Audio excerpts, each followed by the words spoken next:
نستعينه ونستغفره ونعوذ بالله من شرور أنفسنا ومن سيئات أعمالنا من يهده الله فلا مضل له ومن يضلل فلا هادي له وأشهد أن لا إله إلا الله وحده لا شريك له وأشهد أن محمدا عبده ورسوله يا أيها الذين آمنوا اتقوا الله حق تقاته ولا تموتن إلا وأنتم مسلمون يا أيها الناس اتقوا ربكم الذي خلقكم من نفس واحدة وخلق منها زوجها وبث منهما رجالا كثيرا ونساء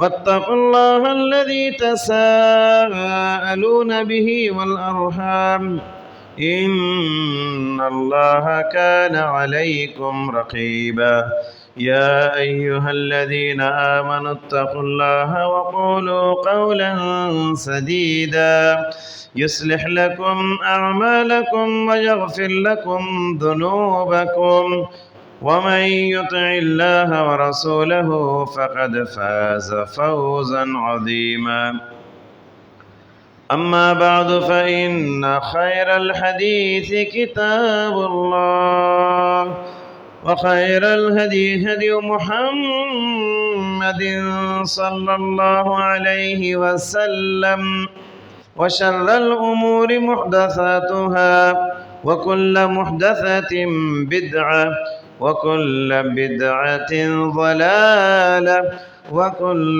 ضلالة في النار أعوذ بالله السميع العليم من الشيطان الرجيم بسم الله الرحمن الرحيم ولقد خلقنا الإنسان ونعلم ما توسوس به نفسه ونحن أقرب إليه من حبل الوريد إذ يتلقى المتلقيان عن اليمين وعن الشمال قعيد ما يلفظ من قول إلا لديه رقيب عتيد وجاءت سكرة الموت بالحق ذلك ما كنت منه تحيد ونفخ في الصور ذلك يوم الوعيد وجاءت كل نفس معها سائق وشهيد لقد كنت في غفلة من هذا فكشفنا عنك غطاءك فبصرك اليوم حديد وقال قرينه هذا ما لدي عتيد ألقيا في جهنم كل كفار عنيد مناع للخير معتد مريب الذي جعل مع الله إلها آخر فألقياه في العذاب الشديد قال قرينه ربنا ما أطغيته ولكن كان في ضلال بعيد قال لا تختصموا لدي وقد قدمت إليكم بالوعيد ما يبدل القول لدي وما أنا بظلام للعبيد وقال تعالى في محكم تنزيله اتل ما أوحي إليك من الكتاب وأقم الصلاة إن الصلاة تنهى عن الفحشاء والمنكر ولذكر الله أكبر والله يعلم ما تصنعون حاضرین جمعہ، پردہ نشین خواتین اسلام، خطبہ مسنونہ کے بعد سورہ عنکبوت کی آیت کریمہ آپ کے روبرو تلاوت کی گئی۔ اللہ تعالیٰ کا فرمان ہے، اے پیغمبر، آپ کی طرف جو وحی نازل کی جا رہی ہے آپ اس کی تلاوت کیجئے، نماز کی پابندی کیجئے۔ بے شک نماز بے حیائی اور برائی سے روکتی ہے۔ اللہ خوب جانتا ہے جو کچھ تم کر رہے ہو۔ حضرات، نماز کی تعلیم اللہ تعالیٰ نے اس آیت کریمہ میں دیا ہے۔ نماز ایک انقلابی عبادت ہے۔ بندگی کا سب سے بڑا مظہر نماز ہے۔ ایک بچہ بچپن کی عمر میں ہوتا ہے، اس کی تربیت کے لیے سب سے پہلا عملی حکم جو دیا جاتا ہے وہ نماز ہے۔ قیامت کے دن روز آخرت سب سے پہلا جو سوال کیا جانے والا ہے وہ نماز ہے۔ نماز کی اہمیت کے سلسلے میں علماء کرام کی زبان سے آپ بہت ساری باتیں سنے ہوں گے۔ آج کے جمعے کے اس خطبے میں فضیلتوں کے باب کو لے کر حاضر ہوا ہوں۔ نماز کی کتنی فضیلت ہے، نماز پڑھنے والوں کی کتنی اہمیت ہے۔ حضرات گرامی، اذان سے لے کر مسجد کو آنے تک اور مسجد سے گھر واپس لوٹنے تک مشکل سے 30-40 منٹ کا وقفہ لگتا ہے۔ اس 30-40 منٹ کے وقت میں ایک نمازی بندہ کتنی فضیلتوں کا حقدار ہوتا ہے، کتنی فضیلتیں اس کے نامہ اعمال کے جھولی میں آ جاتے ہیں۔ یہی کچھ باتیں آج کے خطبے میں بتانے کی کوشش کروں گا باذن اللہ۔ حاضرین گرامی، نماز کا سفر شروع ہوتا ہے اذان سے۔ اذان مؤذن دیتا ہے۔ آپ کو معلوم ہے اذان سن کر 3 باتوں کی تعلیم دی گئی ہے۔ اذان کا جواب دینا، پیارے نبی پر درود بھیجنا اور اذان کے بعد کی دعا پڑھنا۔ 3 باتوں کی تعلیم ہے۔ جو یہ 3 کام کرے گا اسے 4 فضیلتیں ملنے والی ہیں۔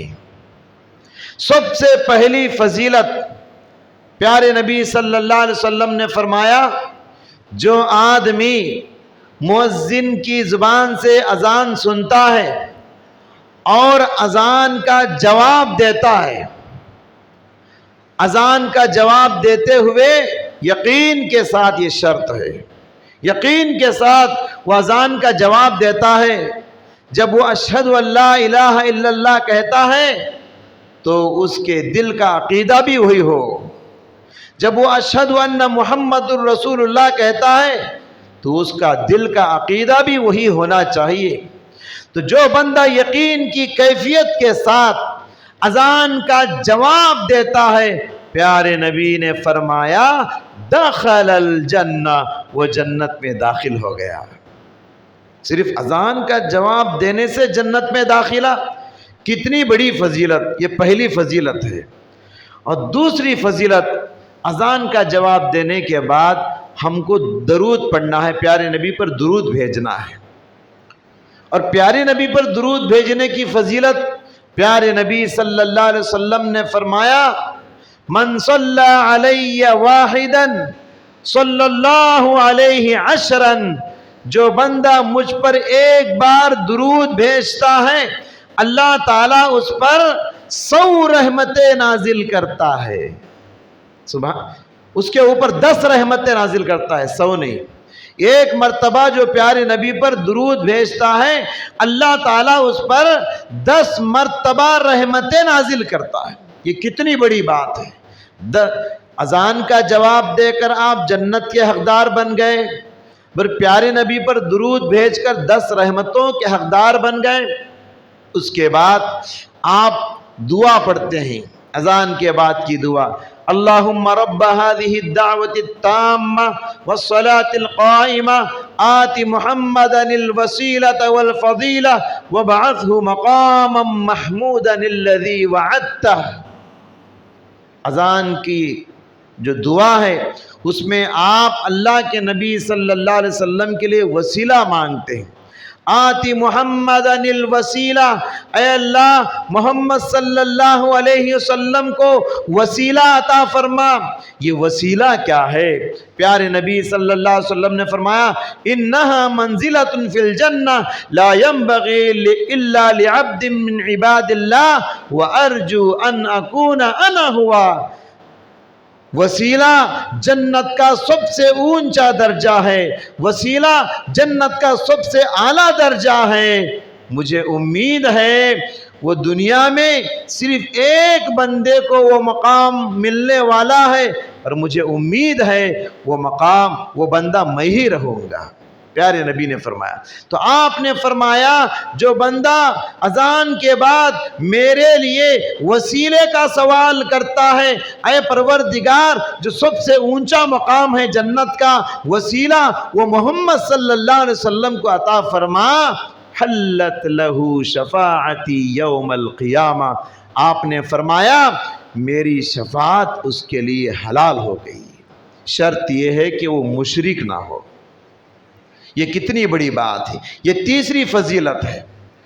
اس کے بعد صحابہ کرام نے پیارے نبی صلی اللہ علیہ وسلم سے سوال کیا، شکایت کیا، پیارے نبی سے آ کر کہا ان المؤذنین یفضلوننا، اے اللہ کے نبی یہ مؤذن حضرات ان کی کیا فضیلت ہے، یہ بہت نیکیاں کما رہے ہیں، یہ فضیلت میں بہت آگے بڑھتے جا رہے ہیں، یہ 5 مرتبہ دن میں اذان دیتے ہیں، دن میں 5 مرتبہ صدائے توحید کو بلند کرتے ہیں، اللہ کی تکبیر کو آسمانوں تک بلند کرتے ہیں، دور دور تک اللہ کے پیغام کو پہنچا کر اللہ کے بندوں کو اللہ کے گھروں کی طرف دعوت دیتے ہیں، دن میں 5 مرتبہ مؤذن یہ کام کرتے ہیں، ان کی فضیلت کے کیا کہنے، وہ فضیلت میں آگے بڑھ رہے ہیں۔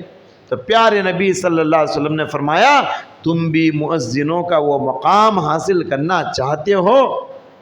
تمہارے لیے وہ مقام حاصل کرنے کا ذریعہ یہ ہے۔ آپ نے فرمایا مؤذن جو کہتا ہے مؤذن کا جواب دو، مجھ پر درود بھیجو اور اذان کے بعد کی دعا پڑھو۔ اذان کا جواب دے کر جب تم فارغ ہو جاؤ فَإِذَا انْتَهَيْتَ فَصَلْ تُعْطَى، اذان کی جواب دے کر جب تم فارغ ہو جاؤ جو مانگو گے وہ عطا کیا جائے گا۔ یہ چوتھی فضیلت ہے۔ اذان دیتے ہیں مؤذن، آپ اذان کا جواب دیے جنت کے حقدار بن گئے، آپ درود پڑھے 10 رحمتوں کے حقدار بن گئے، آپ اذان کے بعد کی دعا پڑھے پیارے نبی کی شفاعت کے حقدار بن گئے، اور جواب دینے کے بعد آپ نے فرمایا تمہاری دعا قبول ہوگی، اذان کا جواب دینے کے بعد جو مانگو گے اللہ تم کو نوازے گا۔ ایک اذان نے ہماری جھولی میں 4 فضیلتیں ڈال دیا۔ اب چلیے ہم نماز پڑھنے کے لیے وضو کرتے ہیں۔ جب بندہ وضو کرتا ہے، چاہے گھر میں وضو کرے چاہے مسجد میں وضو کرے، یہ وضو بھی اس کے نامہ اعمال میں 4 فضیلتیں ڈالتی ہے۔ اذان سے 4 فضیلتیں ہم نے حاصل کی، ایک وقت کے وضو نے بھی ہم کو 4 فضیلتیں عطا کی۔ کیا ہے وہ 4 فضیلتیں؟ پیارے نبی صلی اللہ علیہ وسلم نے فرمایا کہ بندہ جب اعضائے وضو کو دھوتا ہے، پارٹس آف وضو، وضو کے جو حصے ہوتے ہیں بندہ ان کو دھوتا ہے، تو جب پانی کے قطرے گرتے ہیں ان قطروں کے ساتھ انسان کے گناہ جھڑتے ہیں۔ ہاتھ آپ دھوئے، ہاتھ سے جو گناہ ہو گئے جھڑ گئے، پیر آپ دھوئے، پیروں سے جو گناہ ہوئے وہ جھڑ گئے، سر کا مسح آپ کرے، کانوں کا مسح آپ کرے، کانوں سے جو گناہ ہو گئے وہ جھڑ گئے۔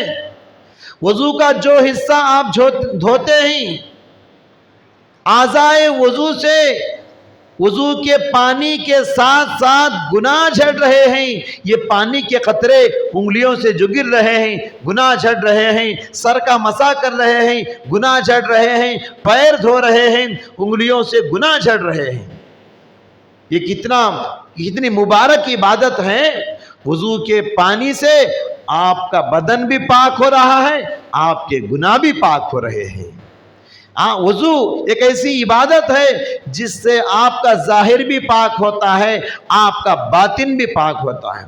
تو وضو کرنے والوں کی پہلی فضیلت کیا ہے؟ انسان کے صغیرہ جو گناہ ہوتے ہیں وضو سے وہ معاف ہو جاتے ہیں، وہ جھڑ جاتے ہیں۔ اور دوسری فضیلت وضو کرنے والوں کے لیے وہ رفع درجات ہے۔ وضو کرنے والوں کے درجات بلند ہو جاتے ہیں۔ پیارے نبی صلی اللہ علیہ وسلم نے فرمایا الا ادلکم علی ما یمحو اللہ بہ الخطایا ویرفع بہ الدرجات، لوگو کیا میں تمہیں نہ بتاؤں ایسا عمل جس کو کرنے سے تمہارے گناہ معاف ہو جاتے ہیں، تمہارے درجات بلند ہو جاتے ہیں؟ کیا ہے؟ آپ نے فرمایا اسباغ الوضوء علی المکارہ، اسباغ الوضوء علی المکارہ، ناپسندیدگی کے باوجود وضو کرنا، مکمل وضو کرنا۔ اور خاص کر اگر سرد موسم ہے، ٹھنڈا پانی ہے، ٹھنڈی رات ہے، پانی کو جسم لگانے، ہاتھ لگانے کو من نہیں کرتا، ایسے موقع پر بھی آپ مکمل وضو کرتے ہیں، مکمل وضو کرتے ہیں تو آپ کی فضیلت اور بڑھ جاتی ہے۔ تو حضرات، تو وضو کرنے سے دوسری فضیلت کیا ہے؟ انسان کے درجات اللہ تبارک و تعالی بلند کر دیتا ہے۔ تیسری فضیلت، وضو کے جو حصے ہوتے ہیں قیامت کے دن یہ روشن ہونے والے ہیں، وضو کے حصے قیامت کے دن چمکنے والے ہیں۔ پیارے نبی صلی اللہ علیہ وسلم نے فرمایا ان امتی یأتون یوم القیامت غرا محجلین من اثر الوضوء، میری امت قیامت کے دن اس حال میں آئے گی ان کے وضو کے حصے چمک رہے ہوں گے، ان کے وضو کے حصے چمک رہے ہوں گے۔ فمن استطاع ان یطیل غرتہ، جو آدمی یہ چاہتا ہے کہ وہ اپنے جسم کی چمک کو بڑھائے تو وضو کا پانی وہاں تک پہنچائے۔ جہاں جہاں تک ہم وضو کا پانی پہنچاتے ہیں وہاں تک یہ حصے چمکنے والے ہیں۔ اللہ کے نبی اپنی امت کو اعضائے وضو کے چمک کو دیکھ کر پہچانیں گے، گویا کہ یہ وضو ہمارا زیور ہے، قیامت کے دن زیور کی طرح اپنے حصوں کو چمکائے گا۔ یہ بہت بڑی بات ہے، بہت بڑی فضیلت ہے جو قیامت کے دن ہم کو ملنے والی ہے۔ اور چوتھی فضیلت، 3 فضیلتیں ہو گئی وضو کرنے سے۔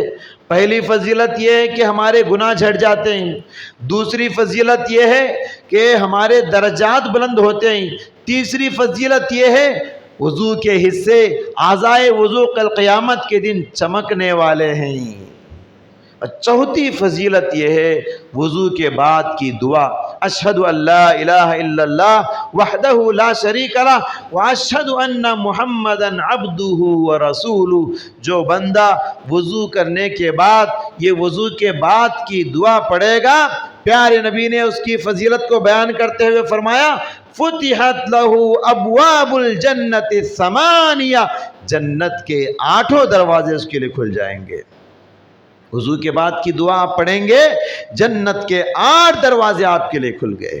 ایک اذان نے ہمارے نامہ اعمال میں 4 فضیلتوں کو ڈال دیا، ایک وضو نے ہمارے نامہ اعمال میں 4 فضیلتوں کو ڈال دیا۔ تو چلیے اب چلتے ہیں مسجد کی طرف۔ انسان وضو کر کے مسجد کو جاتا ہے نماز پڑھنے کے لیے، جو بندہ مسجد کی طرف جاتا ہے اس کی بڑی فضیلت ہے، ہر قدم پہ اس کے درجات بلند ہوتے ہیں، ہر قدم پہ اس کے گناہ معاف ہوتے ہیں۔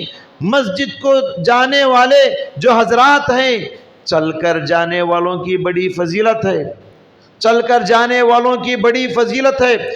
جو حدیث میں نے ابھی آپ کے سامنے پڑھی ہے، اسی حدیث میں آگے اللہ کے نبی نے فرمایا الا ادلکم علی ما یمحو اللہ بہ خطایا ویرفع بہ الدرجات اسباغ الوضوء علی المکارہ وکثرۃ الخطا الی المساجد۔ آپ نے فرمایا کیا میں تم کو ایسا عمل نہ بتاؤں جس سے تمہارے درجات بلند ہوتے ہیں، تمہارے گناہ معاف ہوتے ہیں؟ اس میں سے آپ نے فرمایا کثرۃ الخطا الی المساجد، زیادہ سے زیادہ مسجد کی طرف قدم بڑھانا، زیادہ سے زیادہ مسجد کی طرف چل کر جانا۔ اللہ اکبر، جتنے قدم آپ بڑھتے رہیں گے اتنے درجات بلند ہوتے رہیں گے، جتنے قدم آپ بڑھاتے رہیں گے اتنے گناہ آپ کے معاف ہوتے رہیں گے۔ یہ فضیلت چل کر جانے والوں کے لیے بھی ہے یا سواری گاڑی پر آنے والوں کے لیے بھی ہے، لیکن سواری سے بڑھ کر چل کر آنے والوں کی فضیلت بہت زیادہ ہے۔ حاضرین گرامی، اللہ کے گھر کی طرف آپ جا رہے ہیں، آپ کی حیثیت کیا ہے؟ اللہ کے گھر کی طرف جانے والا یہ اللہ کا مہمان ہے اور اللہ اس کا میزبان ہے۔ پیارے نبی صلی اللہ علیہ وسلم نے فرمایا، من غدا الی المسجد او راہ، من غدا الی المسجد او راہ اعد اللہ له نزلہ فی الجنہ کلما غدا او راہ۔ جو آدمی صبح اللہ کے گھر کی طرف چل کر جائے یا شام کو اللہ کی گھر کی طرف چل کر جاتا ہے، اللہ اس بندے کے لیے مہمان نوازی کا سامان تیار کرتا ہے، مہمان نوازی کا انتظام کرتا ہے۔ کتنا مبارک ہے وہ مہمان جو اللہ کے گھر کا مہمان، کتنا مبارک ہے وہ مہمان جس کا میزبان رب العالمین ہے، رحمت للعالمین ہے۔ رب العالمین کے دسترخوان پہ آپ کو کیسی کیسی نعمتیں ملنے والی ہیں جو بندے رب العالمین کی طرف چل کر جاتے ہیں۔ حاضرین گرامی، یہ کتنی بڑی فضیلت ہے اللہ کے گھروں کی طرف چل کر جانے والے۔ اور اگر یہ چل کر جانا دشواریوں کے ساتھ ہو، مشکلات کے ساتھ ہو، پریشانیوں کے ساتھ ہو، اندھیری رات ہے، اندھیری سڑک ہے، اندھیری گلیاں ہیں، تنگ گلیاں ہیں، راستے صاف نہیں ہیں، پھر بھی باوجود اندھیروں کو برداشت کرتے ہوئے فجر کی نماز ہے، عشاء کی نماز ہے، اندھیروں میں چل کر آنے والوں کی اور بھی زیادہ فضیلت ہے۔ آپ صلی اللہ علیہ وسلم نے فرمایا، بشر المشائین الی المساجد بالنور التام یوم القیامہ۔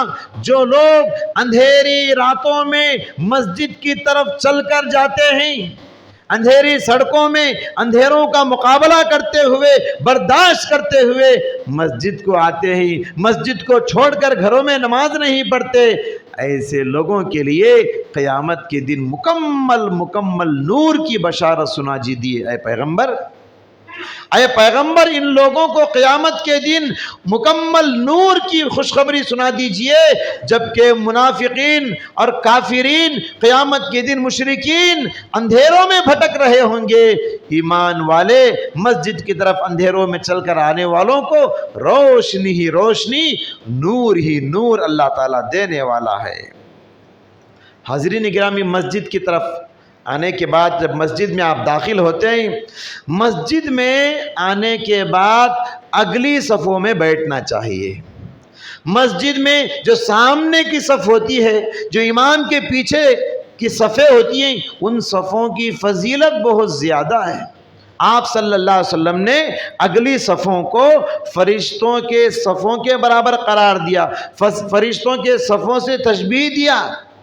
الا تصفون کما تصف الملائکہ، پیارے نبی نے صحابہ سے فرمایا، کیا تم لوگ ویسی صف بندی نہ کرو گے جیسے فرشتے صف بندی کرتے ہیں؟ صحابہ کرام نے کہا، اللہ کے نبی، فرشتوں کی صف بندی کیسے ہوتی ہے؟ آپ صلی اللہ علیہ وسلم نے فرمایا، فرشتے پہلی صف بھرتے ہیں، پہلی صف مکمل ہونے کے بعد دوسری صف مکمل کرتے ہیں، دوسری صف مکمل کرنے کے بعد تیسری صف مکمل کرتے ہیں۔ یہ فرشتوں کے صف بندی کا انداز ہے۔ گویا یہ ادب سکھایا جا رہا ہے مسجد میں آنے والوں کو۔ جب آپ مسجد کو آتے ہیں تو پہلے اگلی صفوں کو پوری کرنی چاہیے۔ غلط ہے میں مسجد کو آ رہا ہوں، پہلے صف میں جگہ خالی ہے، میں پیچھے بیٹھتا ہوں، غلط ہے۔ لہذا مسجد کو جب آتے ہیں پہلی صف میں اگلی صف کو حاصل کرنے کی آپ کوشش کریں، اس کی فضیلت ہے، اس کو فرشتوں کے صف کے برابر قرار دیا گیا ہے۔ اور اس کے بعد پہلی صف میں بھی جو رائٹ سائڈ کا حصہ ہوتا ہے، دائیں جانب کا حصہ ہوتا ہے، امام کے دائیں جانب، اس کی بھی بڑی فضیلت ہے۔ پیارے نبی صلی اللہ علیہ وسلم نے فرمایا ان اللہ و ملائکتہ یصلون علی میامین الصفوف، اللہ تعالیٰ رحمتیں نازل کرتا ہے اور فرشتے رحمت کی دعا کرتے ہیں ان لوگوں پر جو رائٹ سائیڈ میں مسجد میں بیٹھتے ہیں۔ ایک تو پہلی صف کی فضیلت، اس کے بعد پہلی صف میں بھی رائٹ سائیڈ کی فضیلت بہت زیادہ ہے، اور رائٹ سائیڈ میں بیٹھنے والے یہ فرشتوں کی دعاؤں کے حقدار بن گئے۔ کتنا خوش نصیب انسان ہے وہ جس کو فرشتوں کی دعا مل گئی۔ کیا دعا کرتے ہیں فرشتے؟ اللہم اغفر لہ، اللہم ارحمہ، اللہ اس پر رحم فرما، اللہ اس کی بخشش فرما۔ کتنا خوش نصیب بندہ ہے جو فرشتوں کی دعا لے رہا ہے۔ آپ خاموش بیٹھے ہیں لیکن فرشتے آپ کو دعا دے رہے ہیں۔ لہٰذا اگلی صفوں کو پوری کرنے کی کوشش کرے، جب بھی مسجد کو آئے، اور دائیں جانب بیٹھنے کی کوشش کرے۔ دائیں جانب جگہ خالی نہیں ہے تب بائیں جانب بیٹھنے کی کوشش کرے۔ اسی طریقے سے حضرات، مسجد میں آپ آئے، سنت سے فارغ ہو گئے، سنت سے فارغ ہونے کے بعد جماعت کا آپ انتظار کرتے ہیں۔ یہ انتظار بڑا مبارک انتظار ہے۔ دنیا والے کئی چیزوں کا دنیا کی خاطر انتظار کرتے ہیں، لیکن آپ کا جو انتظار ہے یہ نماز کا انتظار ہے، جماعت کا انتظار ہے۔ بار بار ٹائم دیکھتے ہیں، اقامت کا وقت ہو گیا کیا؟ نماز کے لیے 5-10 منٹ جو انتظار آپ کرتے ہیں، یہ انتظار میں خاموش بیٹھنا بھی نماز پڑھنے کے برابر ہے۔ نماز کے لیے انتظار کرنا نماز پڑھنے کے برابر ہے۔ پیارے نبی صلی اللہ علیہ وسلم نے فرمایا لا یزال احدکم فی صلاتہ، لا یزال احدکم فی صلاتہ ما کانت الصلاۃ تحبسہ۔ وہ آدمی اس وقت تک جب تک نماز کے انتظار میں رہتا ہے اس وقت تک وہ نماز کی حالت میں رہتا ہے۔ گویا نماز کا انتظار بھی نماز پڑھنے کے برابر ہے۔ لہٰذا جب بھی آپ مسجد میں آئے، سنت ادا کر لیے، جماعت کا انتظار کر رہے ہیں، آپ نماز کی حالت میں ہیں، ذکر کرتے ہیں، اچھی بات ہے، قرآن کی تلاوت کرتے ہیں، اچھی بات ہے، دعا کرتے ہیں، اچھی بات ہے۔ اگر آپ کچھ کرے بغیر خاموش انتظار کر رہے ہیں تب بھی آپ کو ثواب مل رہا ہے، آپ نماز پڑھنے والوں میں شامل ہو رہے ہیں۔ اس لیے نہ کوئی ناشائستہ حرکت نہ کرے۔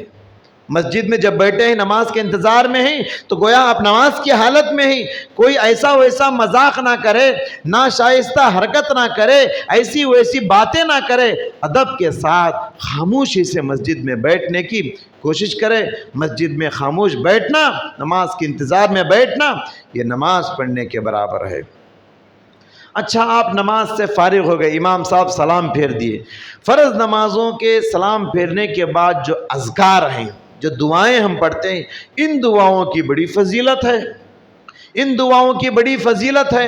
پیارے نبی صلی اللہ علیہ وسلم نے فرمایا جو آدمی سلام پھیرنے کے بعد 30 پر 3 بار سبحان اللہ، 30 پر 3 بار الحمدللہ، 30 پر 3 بار اللہ اکبر، اور آخر میں لا الہ الا اللہ وحدہ لا شریک لہ لہ الملک ولہ الحمد وہو علی کل شیء قدیر پڑھے، یا 30 پر 4 بار اللہ اکبر پڑھ لے، مکمل 100 ہو گئے۔ اس کی فضیلت کیا ہے؟ آپ علیہ السلام نے فرمایا غفرت لہ خطایاہ وَإِنْ كَانَ مِثْلَ زَبَدِ الْبَحْرِ، اس کے سارے صغیرہ گناہ معاف ہو گئے اگرچہ کہ اس کے وہ گناہ سمندر کے جھاگ کے برابر کیوں نہ ہو۔ کتنے لوگ ہیں سلام پھیرتے ہیں نکل جاتے ہیں، ان تسبیحات کو بڑے معمولی سمجھتے ہیں، 1 منٹ 2 منٹ ٹائم لگتا ہے۔ حضرات، آپ کے سارے گناہوں کی بخشش ہوتی ہے یہ اذکار کرنے سے۔ اس کے علاوہ سلام پھیرنے کے بعد آیت الکرسی پڑھنے کی تعلیم۔ آیت الکرسی جو پڑھتا ہے اللہ لا الہ الا هو الحی القیوم، پوری مکمل آیت الکرسی، اس کی فضیلت کیا ہے؟ پیارے نبی صلی اللہ علیہ وسلم نے ارشاد فرمایا جو بندہ نماز سلام پھیرنے کے بعد آیت الکرسی پڑھتا ہے لم یمنعہ من دخول الجنت الا ان یموت، لم یمنعہ دخول الجنت الا ان یموت، جنت میں جانے کے لیے صرف موت رکاوٹ بنی ہے۔ گویا کہ جو بندہ فرض نمازوں کے سلام پھیرنے کے بعد آیت الکرسی پڑھتا ہے، آیت الکرسی اس کے عقیدے کے ساتھ، اس کے اعتقاد کے ساتھ، یقین کے ساتھ پڑھتا ہے، جیسے ہی اس کی آنکھ بند ہو گئی، ادھر آنکھ بند ہو گئی، ادھر وہ جنت میں چلے جائے گا۔ گویا کہ جنت میں جانے کے لیے صرف موت رکاوٹ بنی ہے، ادھر آنکھ بند ہوئی، ادھر وہ جنتی بن جائے گا۔ کیوں؟ اس لیے کہ فرض نماز کے سلام پھیرنے کے بعد اس کی عادت ہے آیت الکرسی پڑھنا۔ ان اذکار کو معمولی نہ سمجھے، بڑی فضیلتوں والے اذکار ہیں حضرات۔ اسی طریقے سے اذکار الصلاۃ، نماز کے سلام پھیرنے کے بعد جو اذکار ہیں، ان سے فارغ ہونے کے بعد جب تک آپ مسجد میں بیٹھے رہیں گے اس وقت تک فرشتوں کی دعا حاصل کرتے رہیں گے۔ سلام پھیرنے کے بعد سنتوں سے، اذکار سے فارغ ہونے کے بعد جب تک آپ مسجد میں بیٹھے ہیں اس وقت تک فرشتے آپ کے لیے دعا کر رہے ہیں۔ فرشتے کیا دعا کرتے ہیں؟ اے اللہ اس بندے پر رحم فرما، اے اللہ اس بندے کی بخشش فرما، اللہم اغفر لہ، اللہم ارحمہ ما دام فی مصلاہ الذی صلی فیہ۔ حدیث کے الفاظ ہیں جب تک وہ مصلی پر بیٹھا رہے گا اس کے لیے وہ دعائیں، فرشتوں کی دعائیں ملتی رہیں گی۔ اس حدیث کی دو تفسیریں علماء کرام نے کی۔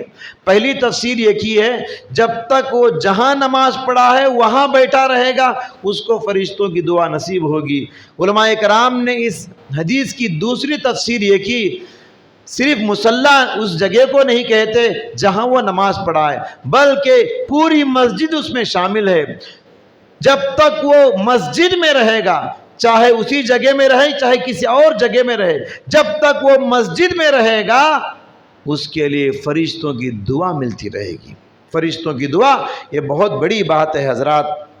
ٹھیک ہے، سلام پھیر کے نماز سنتوں سے آپ فارغ ہو گئے، اب واپس گھر کو نکلتے ہیں آپ۔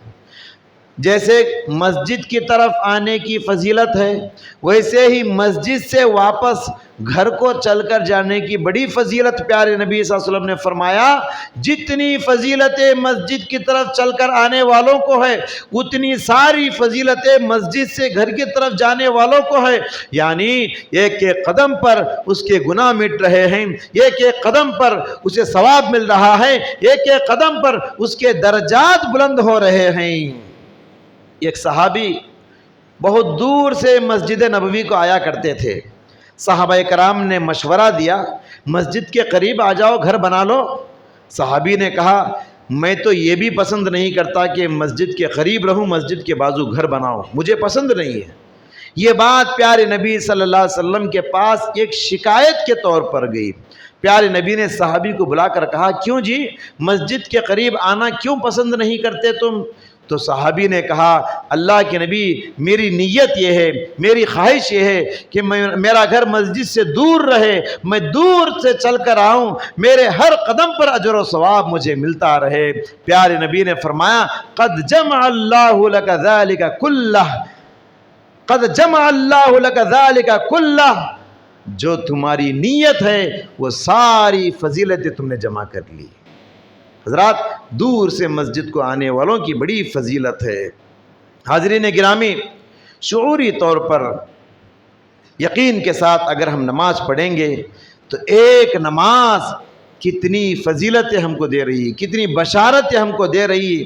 مشکل سے 30-40 منٹ ایک نماز کے لیے ہم نکالتے ہیں، کتنی رحمتیں مل گئی، کتنے گناہ معاف ہو گئے، کتنی فرشتوں کی دعا نصیب ہو گئی، کتنے درجات بلند ہو گئے، جنت کے حقدار ہم بن گئے۔ خوش نصیب ہے وہ آدمی جو دن میں 5 مرتبہ یہ ساری فضیلتوں کو حاصل کر لیتا ہے، بڑا خوش نصیب آدمی ہے۔ اذان سے جڑی ہوئی فضیلتیں بھی، وضو سے جڑی ہوئی فضیلتیں بھی، مسجد کی طرف آنے کی فضیلتیں بھی، مسجد میں رہنے کی فضیلتیں بھی، مسجد میں اذکار کی فضیلتیں بھی، مسجد سے واپس گھر جانے کی فضیلتیں بھی، یہ ساری فضیلتیں ایک دن میں 5 مرتبہ جو آدمی حاصل کر لیتا ہے اس دھرتی کا سب سے خوش نصیب انسان ہے وہ۔ حاضرین گرامی، نماز بڑی انقلابی عبادت ہے۔ آج مسئلہ یہ ہے کہ نماز ہماری عبادت سے بڑھ کر عادت بن گئی ہے۔ نماز کو عبادت کے طور پہ ہم ادا نہیں کرتے بلکہ عادت بن گئی ہے۔ ایسے ہی آتے ہیں بغیر شعور کے، بغیر یقین کے، یوں ہی نماز ادا کریں گے تو نماز کا مزہ نہیں آئے گا۔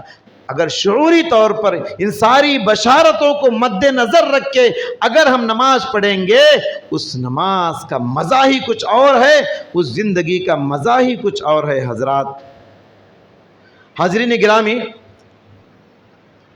پچھلے چند دنوں پہلے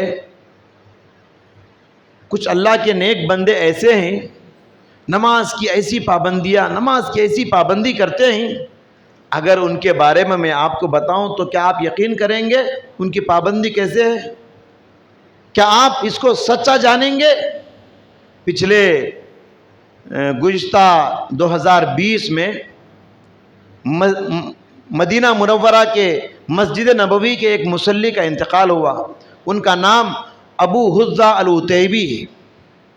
سبحان اللہ، اس اللہ کے بندے کی نماز کی پابندی کے بارے میں آپ کو بتاؤں تو آپ کو یقین کرنا مشکل ہو جائے گا، آپ کو ماننا مشکل ہو جائے گا، لیکن مانے بغیر کوئی چارہ نہیں۔ کیوں؟ اس لیے کہ مدینے کے بہت سارے احباب ان کے بارے میں گواہی دیتے ہیں، مسجد نبوی کے سارے مصلی ان کے بارے میں گواہی دیتے ہیں۔ گزشتہ 40 سال سے ان کی ایک تکبیر تحریمہ بھی نہیں چھوٹی۔ گزشتہ 40 سالوں سے اس اللہ کے بندے کی ایک تکبیر تحریمہ بھی نہیں چھوٹی۔ 40 دن نہیں، 40 ہفتے نہیں، 40 مہینے نہیں، 40 سال سے اس بندے کی ایک نماز بھی تکبیر تحریمہ کے ساتھ نہیں چھوٹی۔ کیسے اللہ کے بندے ہیں، نمازوں کی پابندی کرنے والے، نمازوں کا اہتمام کرنے والے۔ اللہ کے نیک بندے آج بھی موجود ہیں، بڑی پابندی کرتے ہیں۔ آپ کو معلوم ہے پیارے نبی صلی اللہ علیہ وسلم نے فرمایا، جو بندہ 40 دن، صرف 40 دن تکبیر تحریمہ کے ساتھ نماز ادا کر لے، اس کی کیا فضیلت ہے؟ آپ نے فرمایا کتبت لہو براءتان، 2 چیزوں سے وہ بری ہو جائے گا، 2 چیزوں سے اس کی حفاظت ہو جائے گی۔ براءۃ من النفاق، 40 دن جو تکبیر تحریمہ کے ساتھ نماز ادا کرے گا وہ نفاق سے پاک ہو گیا، براءۃ من النار، اور جہنم سے بھی دور ہو گیا۔ 40 دن، اور یہ بندہ دیکھیے 40 سال ان کی تکبیر تحریمہ نہیں چھوٹی۔ اور آپ کوشش کر کے دیکھیے 40 دن اگر آپ تکبیر تحریمہ کو چھوڑے بغیر نماز پڑھنے کی کوشش کر کے دیکھیے کتنا مشکل ہے، کتنے چیلنجز آپ کے پاس آئیں گے۔ بہرحال ایسے اللہ کے بندوں میں اللہ تعالیٰ ہم سب کو شامل فرمائیں۔ اس طرح نمازوں کا اہتمام کرنے والوں کے ساتھ اللہ تعالیٰ ہم کو بھی شامل فرمائیں۔